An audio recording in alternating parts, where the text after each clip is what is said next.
In modern armored warfare, immense wealth does not guarantee battlefield survival.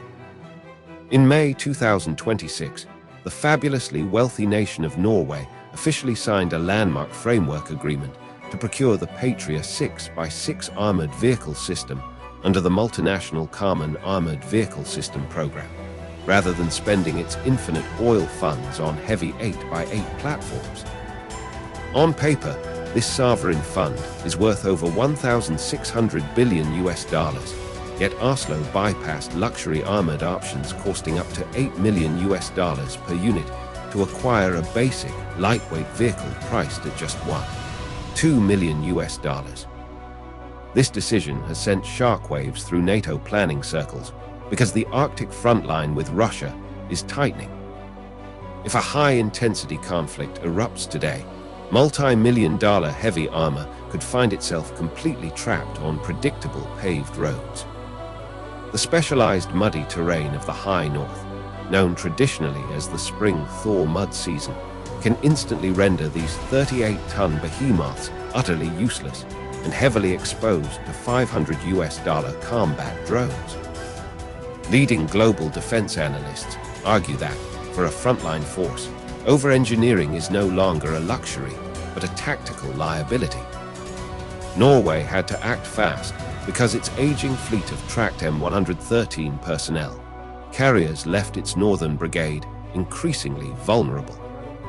By pivoting to a lighter, amphibious 6x6 design, Norwegian strategists are forcing a massive rethink of Western military doctrine.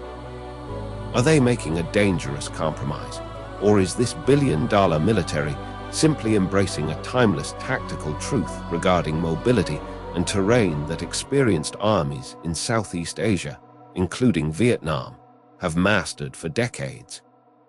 Before we go on, do you think lightweight mobility is better than heavy armor in modern warfare? And tell me where you are watching from. Subscribe to the channel now, so you never miss our deep military breakdowns. The structural crisis of modern Western armor stems from a single dangerous obsession with maximum protection. For the past decade, prominent defense manufacturers have steadily pushed the combat weight of standard 8x8 wheeled platforms to extreme limits. Heavy vehicles like the German Boxer now weigh between 35 and 38 metric tons when fully loaded with complex electronic warfare suites and multi-layered remote weapon stations. On paper, this armor protects troops from heavy blasts, but on the ground, physics presents an unforgiving barrier. The unique terrain of the Arctic and Northern Europe is highly restrictive. During the annual spring thaw, vast areas of forest and marshland dissolve into deep, unpredictable mud. Recent combat data collected between 2024 and 2026 clearly demonstrates that when these 38-ton behemoths leave paved highways, their high ground pressure causes them to sink instantly. Once immobilized, these multi-million-dollar machines become completely defenseless, turning into static targets for low-cost combat drones that operate freely across modern battlefields. Financial sustainability introduces another massive bottleneck. At nearly $8 million per vehicle, even a wealthy state cannot purchase the sheer volume needed to defend a porous border spanning thousands of kilometers. In high-intensity attrition warfare, a small fleet of exquisite vehicles is statistically bound to fail because commanders become terrified of losing a single, irreplaceable asset. This severe tactical limitation is precisely where the core philosophy of Southeast Asian armies becomes incredibly relevant. Military planners in nations like Vietnam, who have spent generations mastering tropical deltas, heavily forested hills, and deep mud, have always rejected oversized, over-engineered armor. They understand that a vehicle must fit the earth beneath it, not the other way around. By ignoring this basic rule of geography, Western military planners walked straight into a multi-million-dollar trap of their own making. To escape this heavy armor trap, The implementation of the Patria 6x6 under the Common Armored Vehicle System program provides an immediate tactical solution. With a combat weight of just 22 metric tons, this agile platform is nearly half the weight of bloated 8x8 configurations. This significantly lowers its ground pressure, allowing the vehicle to glide over treacherous Nordic mires and deep snow banks that paralyze heavier units. More importantly, it features an integrated amphibious propulsion system with twin rear propellers. This allows the vehicle to swim through water obstacles at speeds up to 8 kilometers per hour. By swimming across rivers naturally without waiting for vulnerable combat engineering bridges, it denies modern long-range artillery and roving drone swarms a static target. The strategic impact of this program will accelerate rapidly over the next 3 to 12 months. With Norway signing the official framework agreement in mid-2026, the entire northern defense corridor spanning Finland, Sweden, Latvia, and Norway is now unified under one single logistics blueprint. This means total interoperability on the battlefield. If a vehicle breaks down during a combined Arctic exercise, a Finnish mechanic can instantly repair a Norwegian platform using standard components stored in a Swedish warehouse. This solves the catastrophic supply chain bottlenecks witnessed in recent European attrition warfare. For audiences familiar with Southeast Asian history, this shift represents a massive ideological victory.